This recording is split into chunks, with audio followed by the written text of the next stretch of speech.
ગુજરાત સરકાર ઘોઘંબા તાલુકાના સર્વાંગી વિકાસ માટે કરોડો રૂપિયાની ગ્રાન્ટો ફાળવે છે, ત્યારે ઘોઘંબા તાલુકાના અમુક આગેવાન મળતિયાઓ એ ગ્રાન્ટોને ઓન પેપર પોતાના ખિસ્સામાં નાખી દે છે અને કરોડો અબજો રૂપિયાનો ભ્રષ્ટાચાર કરે છે. અને દિલ્હીમાં બેઠેલી સરકાર અને ગાંધીનગરમાં બેઠેલી સરકાર પ્રજાના વિકાસની વાતો કરે છે, તો ખરેખર આ વિકાસ પ્રજા સુધી પહોંચતો જ નથી અને અમુક મળતિયાઓ સુધી પહોંચે છે. તો આ મળતિયાઓ, આ તાલુકાના આગેવાનો ખરેખર સાબિત કરે છે કે ભ્રષ્ટાચાર અને ભાજપની રાશિ એક જ છે. એટલે આજે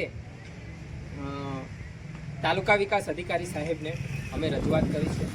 પ્લસ કે ગોયાસુંડલ અને કોઠારા, કાંટાવેડા, સિમલિયા જેવા ગામોમાં નલ સે જલ યોજનાના પાણીના ટાંકાઓ બની ગયેલા છે, પણ હજી સુધી પ્રજાના ઘરોમાં પાણી પહોંચ્યું નથી. એ પ્રજા હજી પણ નળ અને પાણી આવે એની રાહ જોવે છે.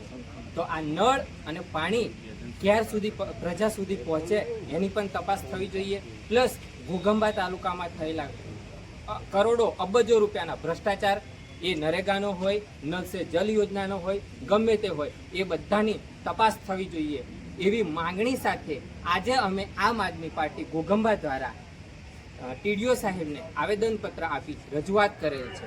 અને જો આવનારા સમયમાં આ ભ્રષ્ટાચારની નિષ્પક્ષ જાંચ થાય અને સરકારી તંત્ર જો એને બહાર લાવવામાં નિષ્ફળ નીવડે તો અમે આવનારા સમયમાં ઉગ્ર આંદોલન કરવા પણ તૈયાર છીએ. ભૂપેન્દ્રસિંહ ચૌહાણ, આમ આદમી પાર્ટી, ઘોઘંબા.